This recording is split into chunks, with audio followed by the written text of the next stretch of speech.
Mbote na bino bandeko bozuli baku ya kolanda biso na kati ya magazine na biso Le Relais. Émission na biso ya mokolo lelo tozwi bongo thème ezali expansion et développement ya église Kimbanguiste. Tozali susu kaka na invité na biso lokwa bomesono papa révérend Benansilu na yende toko solo la masolo oyetali lingomba ya papa Simon Kimbangu. Nazanga moko na plateau te naza bongo na ndeko nango ya tangu nyoso pe ya mikolo nyoso papa patuye mbote na yo papa patu. Mbote maman peya mbote pe na ba ebanso bazali kolanda biso ya solo e kosala ndeti mwa kokamwa po tango nyoso na bémission na biso successivement tozali koyamba papa Bena oyo to présenter bino tout à l'heure kasi soki ezali ndengo na c'est parce que matière oyo papa za nango to mayo to lingi to yebe pa ya papa ezali tellement mingi que to tche divers thèmes pour que papa meka ko développer un peu to yeba na bokebi lolenge kani lingomba na biso et atteindre développement na moti ndenge komi lelo na mokili mobimba to koleka mbala mona koyamba mopaya na biso mbote papa Bena mbote papa Patu.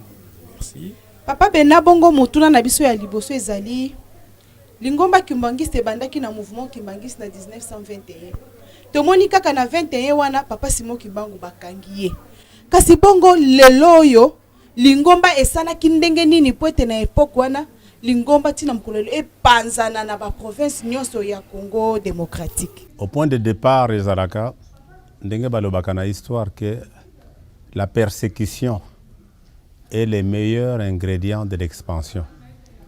Tango bamindele bazala kokanga bakimbanguiste dero na papa Simon Kimbangu abandi mouvement Kimbanguiste oyo bapesa na kombo na ye idée na bango ezalaki ke soki tokangi bango totindi bango loin ya bisika bango babotami soki totindi bango en déportation lokola ba station de déportation ezali disséminée à travers le Congo belge. Congo belge azali na 2 345 000 km², donc c'est pratiquement la superficie de l'Europe occidentale.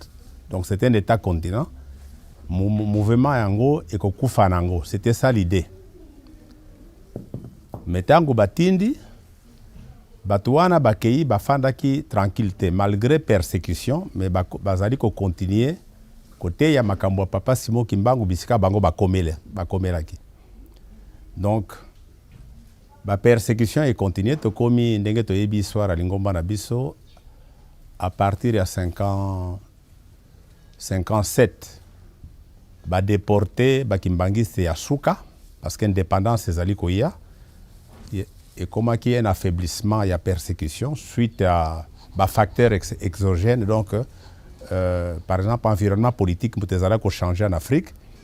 En 59, il a cessé de persécuter de façon légale dans la province de Kinshasa. Et là, on a coupé ça moins de détails avant de vraiment la réponse principale à la question. Et puis, ça me dit que arrêter le gouverneur Bomans. Oyo epesa kindingisa ke bokoki ko kanga lisusu ba Kimbanguiste c'était il azalaki kaka gouverneur provincial pour la province de Kinshasa de Léopoldville à l'époque. Donc azalaki na pouvoir te que abroger ba persécution à travers tout le Congo pour ba province nyonso Kimbanguiste mezalaki batindaki ba déporter akowaki donc soit décision pour na bango bansote. Mais comme la capitale fait l'image de la colonie, par influence, Bayoki ke gouverneur de la province de Léopoldville, qui vit dans la même capitale que le gouverneur général, parce qu'il y a un gouverneur, le gouverneur de province, na 59 fois Nezalaki Bomans, et le gouverneur général du Congo belge, donc le chef d'état colonial, Bangonion Bazalaki. Mais tant que Bayoki que oyo kuta zalaka pembeni na gouverneur général azui décision que bakoko kangalso ba Kimbanguiste te bango nyonso ba suivre ezalaki ndenge wana ce qui ezalaki un arrêté du gouverneur général de immédiatement partout et cessé mais ailleurs ba persécution et c'est ça qui nango yango moko donc kufaki moto parce que na kisasa kutu bisika koko zala makasi bisika gouverneur général azalaka bazui décision que ba kangalso ba Kimbanguiste te. C'était dans ce sens-là. Maintenant, tâche première, il y a papa, papa Diangenda, papa, parce que dans 59 fois, na papa qui soroke, les mes souvenirs sont bons, sauf ceux qui n'ont salié, ceux qui n'ont bossani. Azalaki toujours en relégation, na Boma dans le bas fleuve, Boma Tchela. Ye ayaki na Kisasa en janvier 1960. A Longwe kuna bisika azalaki, balo persécution esili, aye définitivement na Kisasa. Si je ne me trompe pas, ezalaki en janvier 1960. D'ailleurs, tango akomaki, akomelaki na Monkoto, bazalaki kofanda ensemble na papa Diangenda dans la même maison avec les enfants parce que ndako ya Gombe, ndako na ye, kuna na Gombe na esila quitté. Il y avait encore des travaux qu'il fallait faire. Maintenant, le problème s'est posé qui ezali liboso ya ko ramener ba relégué oyo batinda partout pour persécution esili. Mais ba relégué bazali éparpillé partout. Donc mission ya liboso zalaki kozongi sabango dans leur province d'origine. C'était le premier travail qu'il fallait faire. Et basalaki. Pona yeba kite ke question wana ekotuna na ngai mais naza même na ba combo.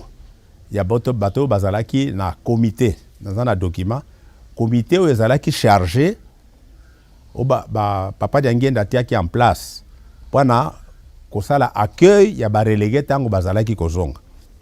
Je signalerai que 27 000 familles oyo bakangaka bazalaki déportés entre 1921 et 1957. Ezali ba estimation statistique. Ça représente ce qui tokamati tata, maman, ndenge tozalaka na ba famille nombreuse, pas moins de 150 000 personnes.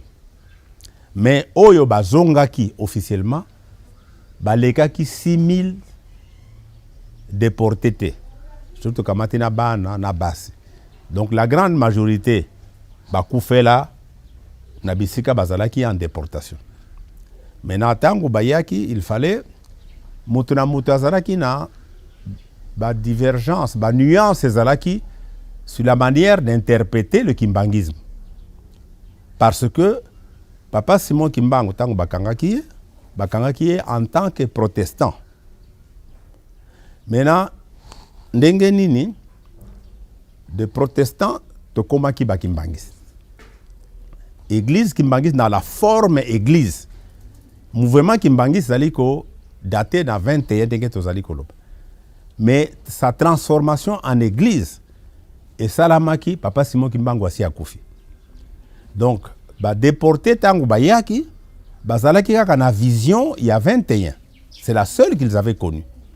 Mais évolution et salamaki et salaki que est commis église nandenge nini na mukuse. C'est parce que pendant la période de persécution bakimbangiste mingi babomba maka na kati ya mangomba oyo ezali. Aza catholique mais na motema na ye ayebi aza kimbangisi, il croit en Simon Kimbangu. Aza protestant na motema na ye azali, il croit à Simon Kimbangu. Tango bayi ko lever na tango na persécution ce ko lobi kenga Simon Kimbangu azalaki mutu malamu bakangi ye ba déporter. Lokola menace à déportation ezalaki lisusu te bato wana bakomi ko s'exprimer librement. Bakomi ko soulever ba problème na ba église balobi poana nini bokangaki Simon Kimbangu. Parce que yate yaki makambo Yesu Christ. Ye azalaki kaka membre ya église na bino, azalaki kutunde tentango na zui vision na ke ko sala lingomba tikalaki kaka membre ya église na bino. La preuve tango ye azalaki ko salis bato yo bandimaki Yesu Christ. Azalaki kotinda bango bazala baptisé na mangomba bisika bango bauti. Soki mutu wana azali bisika bauti église catholique ezali atindi bate yaka Yesu kende kozala baptisé. Soki azali protestant église protestante. D'ailleurs, la mission catholique la plus proche d'Nkamba est yaki kaka na 1925 ba catholique. Dans les années 21 na région ya Nkamba église moko catholique ezalaki te. L'église catholique la plus proche ezalaki na Mbanzangungu pe na Tumba. La Tumba c'est vers Lufutoto, etc. Mais na tango ba relégué ba ye, la mission principale ezalaki comment kosangisa bato wana na idéologie kimbangiste na perception kimbangiste parce que tango bato bazalaki sympathisant Simon Kimbangu babandi ko soulever problème kotuna ba missionnaire et bazala ba protestant ba catholique ntina nini bino bokangaki Simon Kimbangu balobi non bokomi ba contestataire to bengani bino na lingomba na bino na biso bato wana tango babengani bango balobi te biso tozali ba Kristo tokotikala boyi tosambelaka te lokola bobengani biso basangani bapapa de ngenda asangisi bato wana bakomi kimbangiste tosali église kimbangiste. Donc c'est le développement historique, transformation en mouvement kimbangiste en église kimbangiste parce que babenganaki ba membre bazalaki ko soutenir ko afficher attachement na bango na Simon Kimbangu tango bayi ko bengana bango balobi te tokoki pe kotika na boyete lokola bolobi to ya lisusu na mangomba na bino te l'église kimbangiste eko existe wana tokomi na 59 période 59-60. Maintenant musala ya papa de Ngienda ye mutazalaki en tête parce que papa ki solokele les rwana nanu azungi na kisasa te donc entre 59 et 60 ezalaki ye mutazalaki en contact avec le gouverneur général na ba relégué oyo bayaki na bato yo bazalaki na kisasa babimi ouvertement que toza bakimbangisi ko kangama ezali susu te babandi ko organiser ensemble structure ya église kimbangisi. Et d'ailleurs pour na ko confirmer yango kombo bapesaki liboso ezalaki église kimbangisi c'était kombo échangea kimbala ebele bazalaki ko tâtonner christianisme ceci Simon Kimbangu etc. Et puis après baye na église de Jésus-Christ sur la terre par le prophète Simon Kimbangu. Donc on a connu plusieurs évolutions. Une fois église Sangani, il fallait unifier la manière d'interpréter le kimbangisme. Papa basali ba centre de formation na leur wana sur le plan donc développement maintenant na bandi ko na côté directement la question et tout nami développement et saramaki sur deux axes. Axe ya liboso enseignement ya kimbangisme ezala unifié. Ezate ke ba relégué yo bakendeki na province de l'Équateur ba interpréter kimbangisme ndenge mususu na bakendeki na Katanga na bakendeki na Kivu et consort. Donc il fallait unifier par une série de conférences, de rencontres, de réunions et de formaliser le tout. Donc il y a qui facilité. Il y a qui facilité par exemple, il y a des tendances catholiques. Il y a des souches catholiques, il y a des souches protestantes. Pendant qu'on célébrait par exemple les communions, on célébrait de mon côté, mais tous sont des kimbangistes. Donc il fallait traiter de ces problèmes-là. Quelle est la place qu'il fallait donner à Simon Kimbangu dans l'église? Donc enseignement sur le plan d'abord religieux. Ensuite sur le plan yako sambela et sikanine. L'église c'est toujours les deux choses. Mais na pas na ko sambela, pas na ko résoudre le problème yako sambela, ba volonté tozala ko sam tant to longwe na clandestinité na période de persécution, ba pesi liberté, ba bandi ko sambela na bandako. Mutalobi bongai na parcelle nanga na zana espace bat babanda ko ya ko sambela epai nanga ezalaki na bandako parce que église na no sombaka ba terrain te pona ko sala ba paroisse. Donc dans la phase ya liberté, la première phase ezalaki ko sambela na bandako ya ba volontaire. Bato bazali par exemple na Kazavubu ba ko sambela to sambela na Kazavubu. Na Ngiringiri ezalaki awa na kisasa na avenue Bondo chez papa Mbiavanga na Ngiringiri et na Makanza il y avait une petite paroisse na Kazavubu bazalaki na Bongandanga bazalaki na Lopori donc kwa na kombo ya babalabala de bisika ba volontaire bazalaki na Nji les zalaki pa ya papa Luka ou Michel grand frère na quartier 4 et grand frère ya papa Nzinga Aaron. Donc c'était comme cela. Maintenant, troisième stade, babandiko somba ba terrain pour créer ba paroisse à proprement dit. Il y avait aussi un autre problème sur le plan matériel. Bana ya bakimbangiste nyonso. Babengana ki bango na ba école parce que pendant la période coloniale 90% ya ba école ezalaki confié dans l'état, ezalaki à l'état, mais l'état pesaki yango na ba missionnaire ba diriger yango. Donc les écoles étaient dirigées par les catholiques. Ndenge ezalaki d'ailleurs l'université de Kinshasa. Donc ezalaki université à l'état, batongi na mbongo ya l'état. L'état azalaki kopesa mbongo pour être ba futa ba enseignant, batonga bandako tout ça, mais bato bazalaki ko diriger yango ezalaki ba prêtre ou ba pasteur protestant. Mais ba protestant bazalaki minoritaire. La grande majorité, près de 80%, ba école ezalaki l'état pesaki yango na église catholique. Ndenge ezali colonie scolaire de Boma. Donc développement ekendeki sur le plan de l'unification. Sur le plan il y a enseignement, là sur le plan il y a infrastructure. Dans les hôpitaux, il y avait le même problème. C'était la même politique coloniale. Gouvernement colonial azala ko pesa mbongo na ba missionnaire, basala ba hôpitaux. Basala ba hôpitaux pour te bato bazwaka ba soins. Donc pour na biso ba kimbangiste ezala ki passe pour na l'air wana to komi lokola bambanda pour na kozwa ba soigner ba kimbangiste correctement ezala ko dépendre ya responsable centre médical wana. Ce gars na rancune contre les kimbangistes te a salisi ndenge bato akotuna kutu appartenance religieuse te mais bambo susu ezala ki na baka ya hostilité. Tango akoyoka ki ozali kimbangiste aza ko sepela na yote. Yango na papa ngenda azwa ki décision basala ba dispensaire tozalaki na hôpital te mbongo ezalaki nanu te ba personnel pe ezalaki nanu formé te mais ba infirmier bazala ko sala dans différents centres ba regrouper bango na ndako ya involontaire ba tie dispensaire. Les écoles c'était la même chose.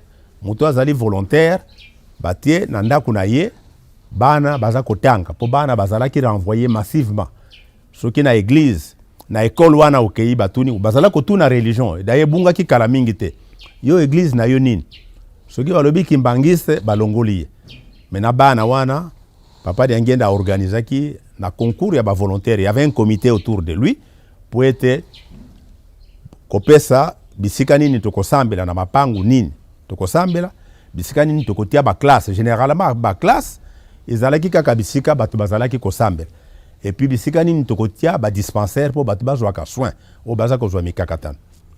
Donc ça c'était sur le plan national, mais beaucoup plus tard de tango ba contact bandi ko salam à partir de 60 61 12 indépendance ba diplomate étranger ba bandi ko joa contact na église kimbangiste, une église qui n'est pas assistée mais baza ko sala ba école baza ko se débrouiller et attirer qui attention.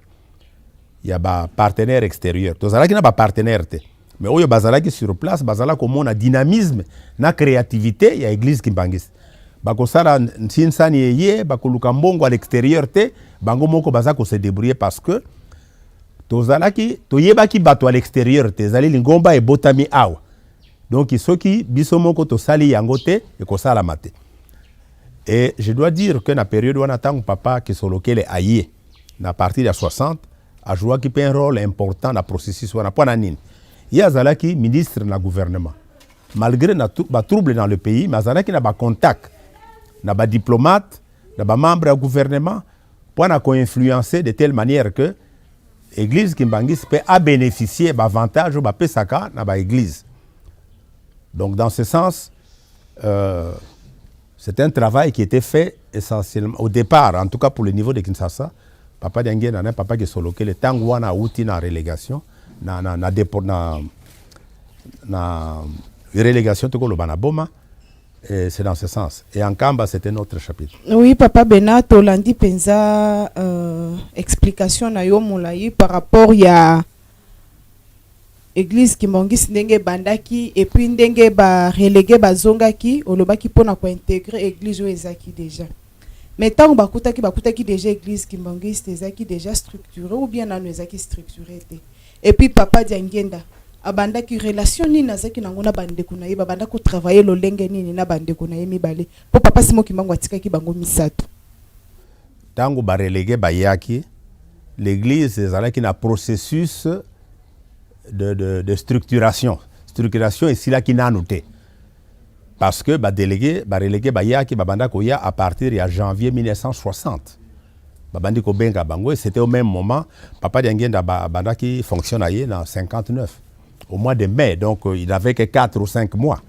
Donc l'église est qui en période de structuration, mais mon avis que la tâche principale, mission pendant le point de départ est allée ko benga ba relégué bazonga. Parce que d'ailleurs papa Simon Kimbango tango amona na kina ba relégué na lo ayebisa ki bango ke mwana nanga ko s'organiser pour être bozonga bisika ba tout ce qui était encore en vie. Donc la réponse est que ezalaki en période de structuration. Bongo relation ni papa bandaki ko entretenir na bande ko na yemisato bandako travailler lo lenge ni. Tango papa ki solokele aye na lobaki ke bazale ko fanda même ndako moko pendant une période ti ndako na ye ya Gombe et yaki kosila. Donc azalaki associé na toutes les décisions papa Diangenda azalaki ko jouer na niveau ya église. Bozaba na papa Simon Kimbangu mususu leki azali kotambusa yo zali ministre bozala kanda kumoko, donc nécessairement il faut bosolo na makambo manso ya o Itali Lingomba. Donc c'était des relations de proximité. Papa Dialunga na pe na le Rwana azala ko ya mingi na Kisasa te. Il est longtemps resté en camp. Même temps wana papa Diangenda abandi déjà liberté ezali déjà, mais papa Dialungana est resté pendant longtemps en Kamba parce que na contré en Kamba, il fallait payer à organiser. Suivant la directive, oyo papa Diangenda na papa Kisoloke le bazalaki kopesa. Donc ils ont travaillé de commun accord. Et surtout que décision et il faut pas banda ko développer ba infrastructure dans Kamba. Parce que Kamba banda 21, même pendant la période de la persécution, du temps où liberté est, azalaki ko continuer ko jouer ba pèlerin. Avant 1960, la clandestinité, mais après 1960, dans l'ouverture, batouana bakoya, banda kwezate, il faut balia tout ça, donc il fallait déjà, et mon anaki ke Nkamba, il fallait aussi travailler de façon prioritaire pour la côté de l'infrastructure. Papa Bena, tango yo Lingomba na katikati ya mboka ya Congo démocratique et komaki kozwa forme. Ezalaki lolengi kani salemaki po ete epanzana pe na bamboko ezalaki pene na biso pamba te tolandaki na émission ute koleka déjà na Congo Brazzaville ba noyau mususu pe ya mike oye yamba papa Simon Kimbangu ezalaki. Kasi salemaki ndenge ni po expansion ngo esalema à grande échelle tie koma na bamboka lokola ba Burundi, ba Zambie, ba Tanzanie, le bamboka nyonso ezali pene na biso. Expansion salamaki progressivement. Na niveau ya Congo Kinshasa, donc la RDC, il y avait une impatience ezalaki makasi. Bo bazalaki étouffé depuis 1960, depuis 1921. Donc tango bango baye kozwa liberté eye bato bazalaki à l'intérieur bazali koya na kozwa ba instruction na direction ici na niveau ya Kinshasa. Et puis mingi bazalaki pe na envie par exemple bakende na pèlerinage na Nkamba parce que bayibi ke Nkamba ezali mboka papa Simon Kimbangu, mboka ya bénédiction, etc. Donc tango bakozonga ba instruction bango bazui ba memi yango à l'intérieur ba ko créer ba papa bazalaki na papa Diangenda papa Kisoloke pa Dialunga na bazalaki ko encourager bazala na ba initiative que bokoki ko sala tende boke na direction pour par exemple bozwa mbongo batinde la bino mbongo po ete bo sala bandako bino moko bo s'organiser bo banda ko sala bandako bakotinde la bino te ka toko tinda ba enseignant bakoya bo banda ko sala ba école ainsi de suite quand bien même batouana bazalaki payé. En termes d'enseignement oyo boyo ko joie en termes de formation yango na bino bokoteya là où vous allez. Donc petit à petit banda ko sala. Quant à l'extérieur, expansion au niveau de l'extérieur, ndenge na uti ko loba salama ki du jour au lendemain te zala ko salama progressivement.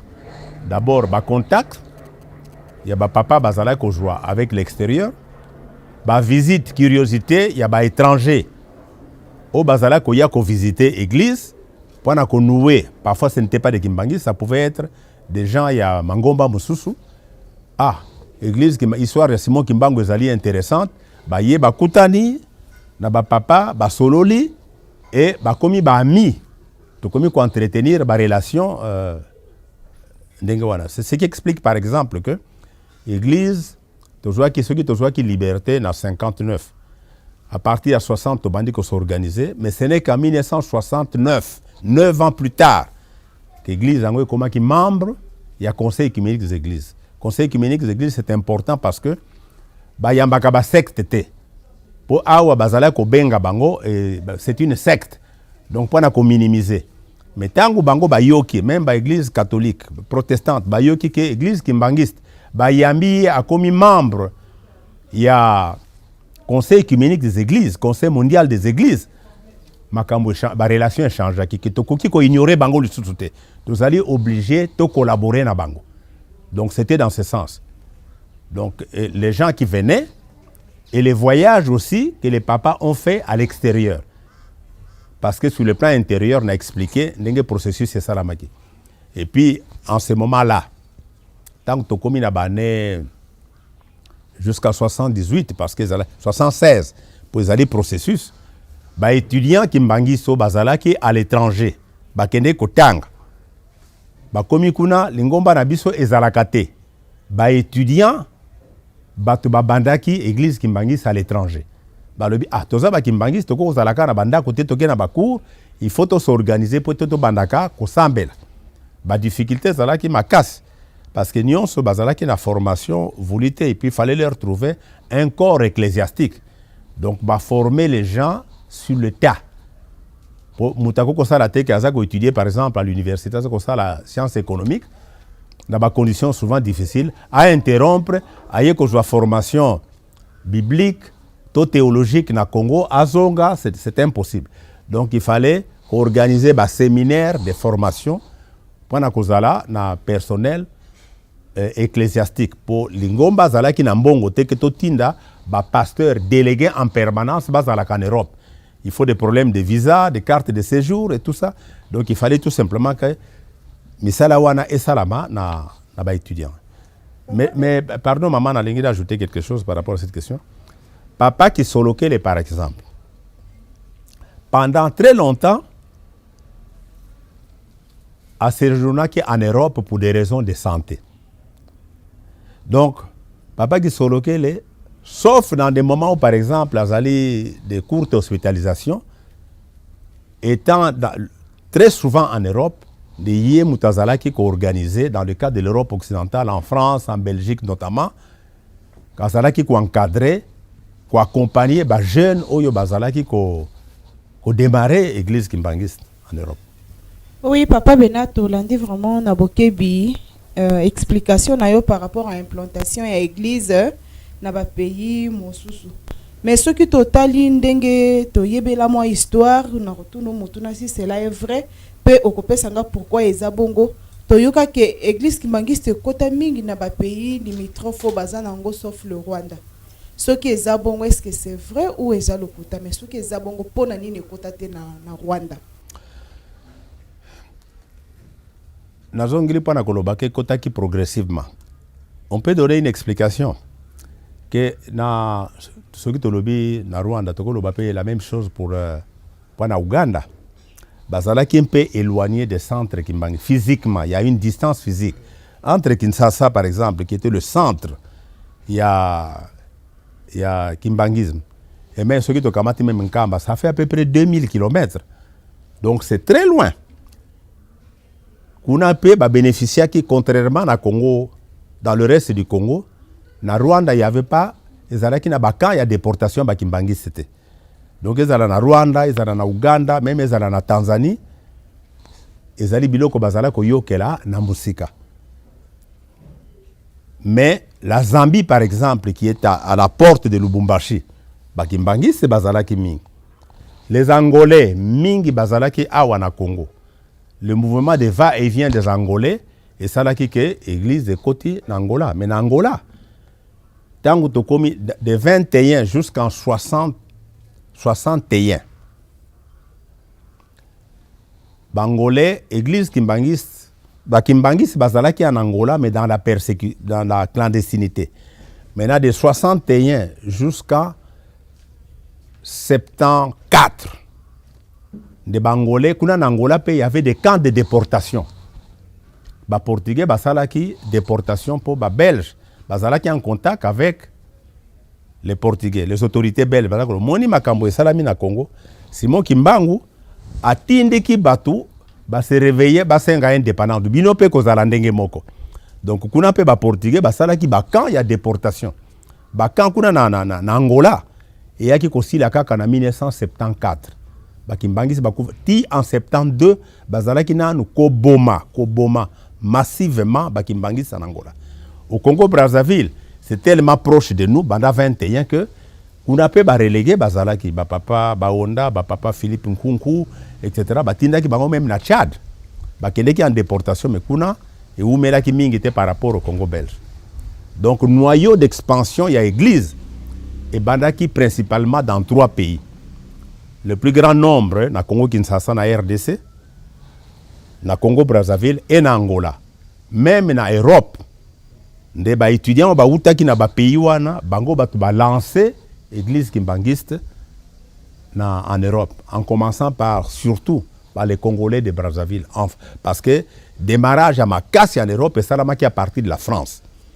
Or na France, batu bazala ko kende mingi kuna ba kimbangiste à Congo Brazzaville. Parce que c'est une ancienne colonie française. Les Congolais oyo ya awa bazala ko kende mingi na Belgique. Mais après tango yeko se libéraliser, mutawuti Congo Kinshasa kena na France, mutawuti Congo Brazza akena na Bruxelles, le clivage wana yeko disparaître. Mais au départ, oyo ba pesa qui vraiment le coup d'envoi et banda qui en France, c'était surtout les Kimbangis qui étaient venus du Congo Brazzaville, papa Joseph Ngabala, qui colonel, papa Walembo, papa Mawawa, papa Kinouani Mathieu, donc c'était tous ces noms-là. Mais en Belgique, papa Kina. Parce que dans les années 76, papa Kina a coordonné. Et en 76, moi j'ai joué, je ne veux pas me donner beaucoup d'importance, mais je dirais tout simplement que j'avais aussi apporté ma contribution parce qu'en 76, j'étais encore aux études en Grande-Bretagne. Il y a solo papa, Nagotala Mayo, il est kaki na Congo Brazzaville, na Congo Angola, tina Congo Kinshasa awa po na expansion po ete ngomba papa Simon Kimbangu e palangana. Kasi soki totali malamu papa tangu wana, on dirait mouvement na biso ezaki na nous reconnu comme église. Mais histoire est qu'on renseigne biso ete na tangu wana déjà na mboka Congo Brazzaville. Temple tongama ki déjà na mboka ya boko et salemaki nantina nini pendenge nini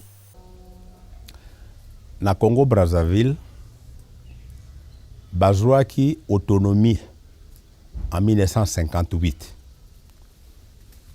avec le premier ministre Fulbert Youlou, l'abbé Fulbert Youlou qui deviendra abandaki comme premier ministre en 58. Donc à la tête de l'État, il n'avait pas de chef d'État. Tant que dans 60, va changer la structure. Le premier ministre Youlou est devenu président de la République du Congo-Brazzaville. Or, depuis 1947, donc 2 ans après la Deuxième Guerre mondiale, Bakimbangiste na Congo-Brazzaville, bazalaki lisusu déporté. Donc, statut na bango en termes de persécution, ezalaki différent na awa na Congo belge. Ba français bazalaki libéraux. Bazalaki s'occuper na makambo ya église te. Na niveau ya gouvernement na bango ke soki bakimbangisi bazalaka déporté entre 21 et 44 à cause de l'influence ya ba autorité coloniale belge. Bazalaki ko influencer ba autorité coloniale française. Que bakimbangisi wana bazali dangereux, il faut faire attention avec eux. Mais sur le terrain, les Français, après quelques années, ils ne voyaient pas en quoi ils étaient dangereux. Parce que bazalaki des gens de la non-violence, bazalaki occupé makamona bango lingomba, atikaki bango liberté. Yango wana tangu papa de ngena. Entre tangu Zongi na Kananga en 1952, azalaki ko utilisé Brazzaville comme lieu de direction du kimbangisme. il habitait à Kinshasa, mais makamuna union c'est makasi azala ko salango na Brazzaville parce que kuna bazala ki libre. Bakoko sambela en plein air sans que ba inquiéter. Donc c'est différence ezala ki ndengwana. Ça dépendait de la conjoncture politique qui prévalait à cette époque-là. Ya solo papa to moniete na Kinshasa lingomba na Congo Kinshasa lingomba epanzani pe na mikili nsusu ya pene ya Congo Kinshasa na kati ya Afrique. Na mikili na poto pe lokola bandeko ba se retrouver ki kuna batata na biso tango wana po ete batanga bazala ki pe kusangana. Wana bandaki il faut préciser à partir de 76. D'accord. Mais kasi tango wana tango bazali kusangana ezali kaka bilenge bazali kusangana to bakomaki pe kozwa autorisation na bamboka wana po ete ba célébrer ba culte na bango comme il se doit. Non, et bandaki il faut bazwa ka reconnaissance immédiatement te. Ba bandaki liboso ko sangana. Ah biso toza ba kimbangisi to yawa e lingomba na biso ezali awa te.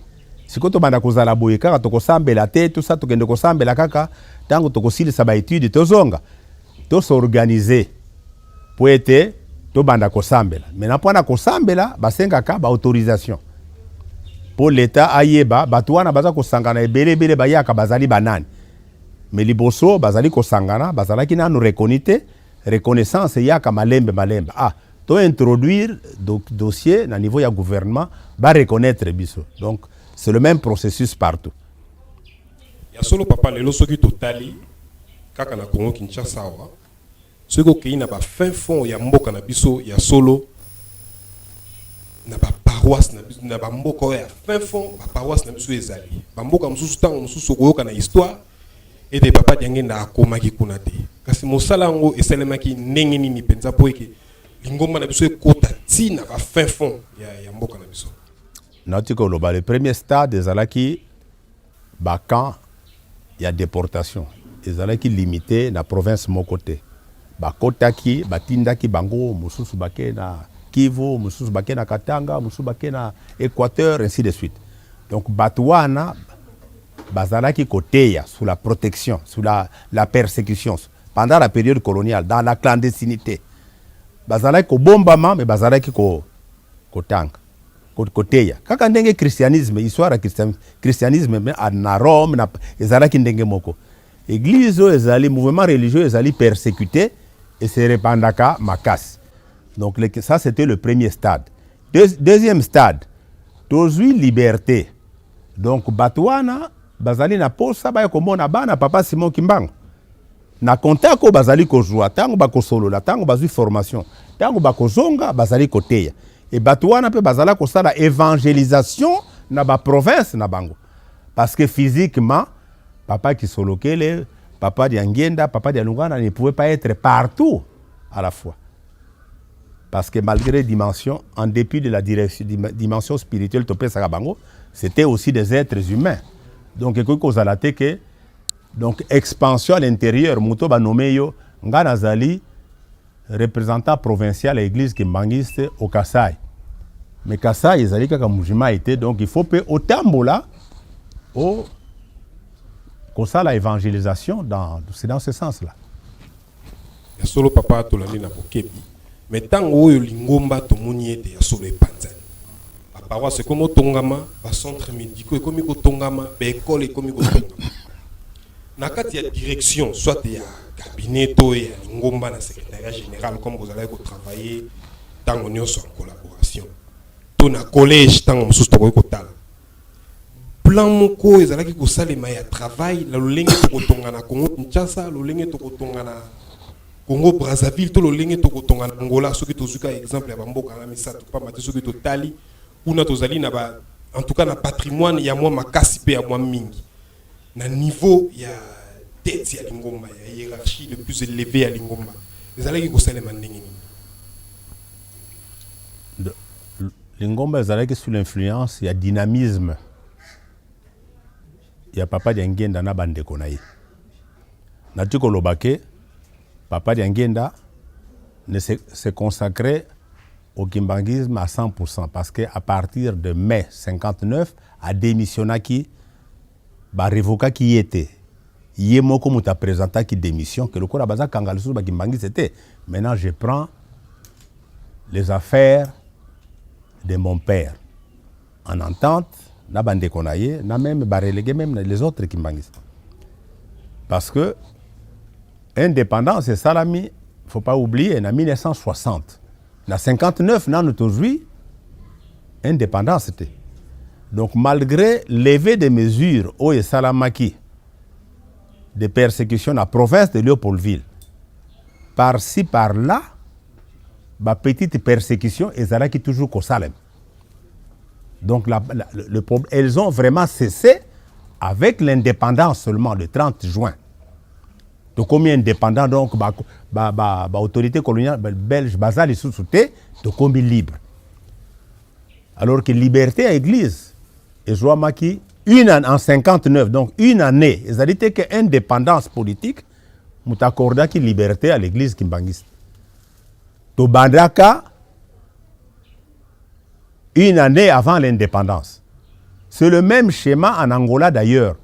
Pour appeler ça qui liberté de l'église kimbangiste en Angola en 1974, pendant que je vois qu'il y a indépendance une année seulement après. Donc la reconnaissance de l'église kimbangiste au Congo, Kinshasa et en Angola n'était pas accordée et donnée par les autorités coloniales une année avant l'indépendance de chaque pays. Merci Papa Bena motuna mosusu na zanango. Ba papa bakoma kindenge nini na makoki nini pe lo lenge nini basala ki po batonga ba infrastructure nyoso tozomona na kati na lingomba église kimbangiste. Na mangomba mosusu soki okamati église catholique, okamati église protestante, okamati armée du salut, c'est le mangomba ba missionnaire basala. Baoutaki à l'extérieur, en Europe, en Amérique et tout ça, etc. Baye, batindi bango na direction mangomba na bango ba panza, baya en Afrique ba panza sango yankolo Yesu Christ. Dotango bayaki bazala kozwa appui financier. Ya ba pays ya direction mangomba na bango yo bazalaki kotinda bango. Mais église kimbangiste bandaki à l'étranger. Ayebanaki bakimbangiste bayebanaki na église mokote. Que kuna bakotinda la biso mbongo pote basa la paroisse kimbangiste. D'ailleurs mangomba wana bazalaki même bazalaki toujours d'accord na bakimbangiste c'était. Parce que entre biso na ba catholique na ba protestant ba tension ezalaki makasi. Parce que nani tango ba ko lever mesure ya persécution contre les kimbangistes. Bandimi mingi balongwaki église catholique mususu église protestante to bazalaki ko bata makuna ba bimi ouvertement. Do bakwa ko sepelate ke bato yo ba bengani bango kuna po baza ko mona bango lokola ba trouble fait et na église kimbangiste relation ezalaki mabe. Ba relation entre biso na Congo Kinshasa na ba kimbangiste na ba catholique na ba protestant go banda ba relation ya kitoko ezalaki à partir de 1969 tango bango bayoki ke bandimi biso na conseil œcuménique des églises bazala ko traiter biso kaka lokola ba secte bato moko yantina te balobi ba yambi bango kuna donc étranger à reconnaître ba organisation munene sorte des Nations Unies des églises. Donc, to lingate, église wana, il faut collaborer na bango. Donc, attention parce que pendant, et là, comment on peut favoriser qui sont en boka oi, ba missionnaire mingi, même après l'indépendance, na ba trouble politique wana, banganga nzambe ya mangomba wana bazalaki ba mindele, bazalaki contre mingi ba kimaki na leur ya tango bake. Maintenant, la nouvelle génération qui a remplacé, ce n'est pas que les relations étaient au beau fixe. Moi, hostilité pezalaki, mais zalaki sous ma casse, n'enge zalaka avant. Donc, petit à petit, les relations se sont arrangées. Mais je ne dirai pas que tout est au beau fixe. Vous savez qu'il n'y a pas longtemps, et ça polémique était, c'est un fait historique, il faut en parler. Conférence épiscopale des évêques, babengana ki biso na écuménisme local, balobaki ke biso to sambelaka, Simon Kimbangu qui solokele dialunga na diangenda, tozali yangwana balobaka les églises chrétiennes plus les kimbangistes et les musulmans. Donc biso donc ça montre très bien que nyonso tu échangeaki te. Maintenant po na kotonga toza na bato te bako kotindela biso mbongo. Toyebi kutu bango te, bango pe bayebi biso te. Et même ceux qui bayeba biso, majorité balingaka ba représentant na bango bazali sur place, balingaki biso te. Bo baza ko traiter biso secte. Donc tozala ki obligé moi na soki azangi tata na mama a se débrouillaka yemoko. Donc to se débrouiller, papa di Angienda, papa qui solokele, papa di Alungana, ba lutter de telle manière que sur le plan local, to banda kotonga lingomba na biso moko. Donc par exemple na niveau ya ba école, na niveau ya ba paroisse, ezala ki cotisation ya bandimi pour être papa fulani apesi lupango na yeto kende kosambe.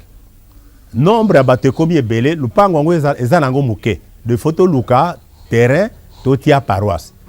Donc la terrain yango ndenge nini, l'état azala ko kabola biso paroisse te. Ba cotiser mbongo to sombi mabele, babandi ko tonga malembe. C'est comme ça que l'église donc et y a quelque chose malheur est bon. Pambate yango epesaki biso indépendance financière que bato ya mangomba mosusu bako pe ko dicter biso biloko biso tozali sous les ordres ya bangote. Pour ceux qui tozali sous les ordres de bango ba lokola bobo eli kambo to kata mbongo baza na mbongo ko kata te po tozwa ka mbongo et pa na bango te pe to yebi bango kutute. Papa infrastructure nini ya liboso penza ya papa simuki bango etongaki. Ça dépend des pays. Ceux qui to traité na Congo Brazzaville, la plus grande le premier temple par exemple en dur, c'était à Boko en 1959. Bah inauguré le grand temple, le premier temple vraiment en dur na Boko au Congo Brazzaville. Et c'est Boko d'abord, il y avait une proximité avec Nkamba. Boko eza musika te na même bata mingi bautaka Boko bakendeke na bango na Nkamba na Makolo. Donc l'influence ya papa Simon Kimbangu ezalaki makasi mingi na Boko. Parce que là-bas papa Matouba, Samuel Matouba, papa Jean Baonda, tout ça, au bakendeki na Nkamba à partir de 21, au bazalaki déporté par les Français jusqu'au Tchad. Mboka na bango ezalaki Boko. Donc yango na batonga kiango. Mais il faut aussi rendre hommage à quelqu'un à cette occasion. Temple ya Boko ba finançaki yango na insanité. Un individu tout seul yemuta tonga kiango. Papa André Mayunga. Mwana na ye azali conseiller international la France. Tata wana sala ba étude d'architecture teme azala ko sala na bureau d'architecture avec Bamindele. Donc a komaka na expérience ya ko sala plan. A sali plan ndenge papa Dasi côté na biso azalaki oyo a dirigeaki ba travaux na Nkamba. Azali ingénieur architecte teme ye muta dirigeaki papa Dasi bato Nkamba ba yebi très bien. Donc papa André Mayunga a salaki ba plan et na mbongo na ye atongaki temple ya Nkamba ya Boko. Atongaki d'ailleurs deux temples. Ya Boko na moko na Brazzaville la paroisse des Andés. Ye muta tonga asalaki plan, ye muta finansaki na mbongo ya poche na ye. Azalaki ye moko. Donc tala niveau ya sacrifice, batu basalaki le temple de Boko c'est très grand. Ma finance asali plan ti atongi yango ti tango sili abengi papa de Angienda akeko inaugurer yango. Et moi comme jeune, j'étais à la fête de l'inauguration. Papa Bena minute na biso ekomi penza kokoma penza na suka na yango mitune za tellement ebele ke tozomona ke ngonga na biso eza mukie pona kotuna tokomi okoma penza na suka émission na biso. Est-ce que relation nini papa Diangenda zaki na ngona ba kodia mangomba mususu azalaki pe lokwa toyoki na émission moko tosalaki awa olobaki na biso bazalaka ko inviter papa Diangenda bandaki ko kende bisika mususu banda ko yamba ye papa Diangenda pe na tour na yeye pa bandaki ko yamba ba kodia mangomba mususu to ezalaki kaka yende muto banda ko kende pai na bango. Sur le plan interne na kozongela te potolia ba minute inutile mate ba relation ezalaki mabe tango église kimbangiste e bandaki mangomba mususu bazala komona papa Diangenda muto pamba po bakimbangiste bazalaki na poate Tango tokomi na 69 ndenge na uti koloba tango bayoki ke tokomi membre ya conseil écuménique des églises relation na ebandi ko changer parce que ata mutu wana olingi yete mais quand il s'impose okoko supprimer yete ozali obligé de traiter na ye. Et d'ailleurs conseil écuménique des églises ezali une organisation mondiale. Tango en Afrique tozalaka pe na équivalent africain ya conseil mondial des églises, il y a un conseil africain babengaka CETA. Tango bango bayoki que conseil écuménique des églises a yambi bango pe basali demande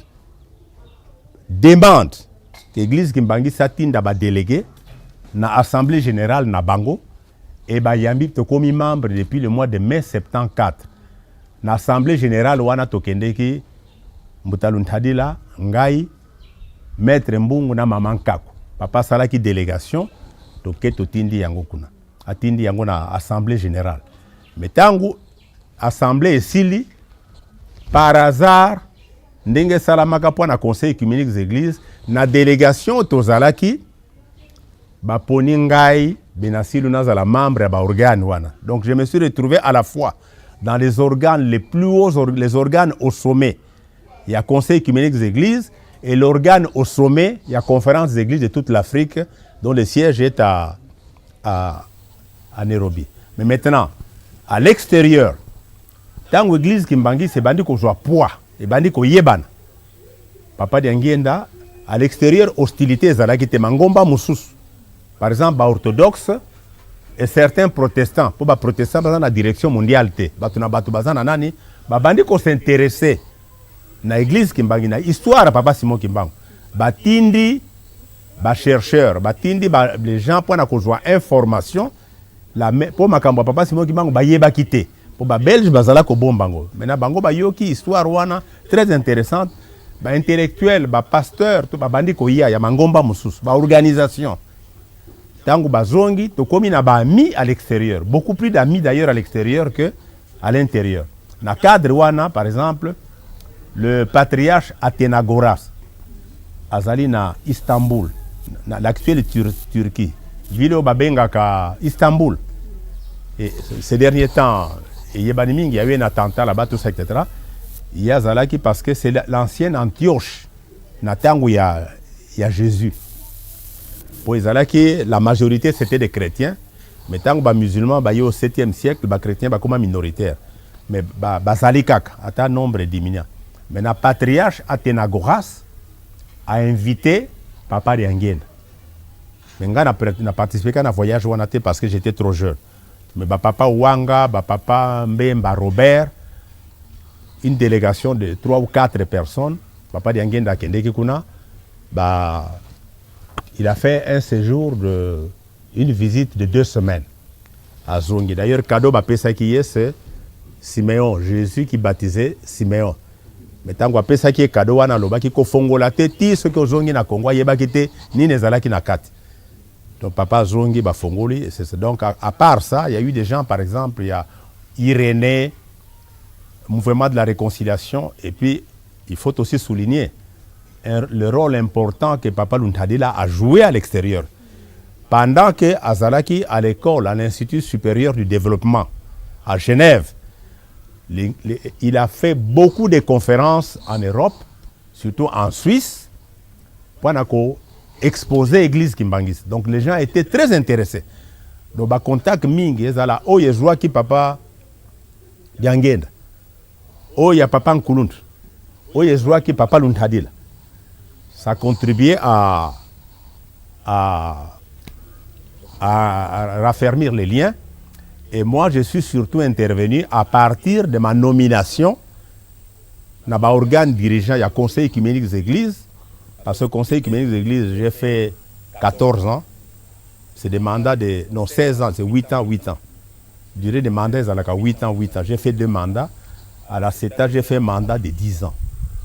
Donc, profitant de cette plateforme, la plateforme internationale WANA, comme ce sont des organisations mondiales, panafricaines, partout où nous allions, donc il y a une conférence, par exemple, dans tel pays, la réunion à Bango, mais moi j'en profite pour donner une conférence na bateau Bazalikuna. Mais je n'ai pas été l'initiateur. par rapport à Moutaluntadila, c'est des gens sur lesquels Bissoto Salaki, Ngaï par exemple, personnellement, Nalanda qui bat trace, mais le chemin était déjà ouvert na Bango. Merci beaucoup, Papa Bena. Comme nous avons émission, donc on remercie Papa Bena. Merci en tout cas, Papa, pour la disponibilité. Nous tenons à remercier aussi tous ceux qui nous ont suivis sur Internet comme à la télévision. Merci et nous croyons que vous serez encore très nombreux pour nous suivre dans notre prochain numéro.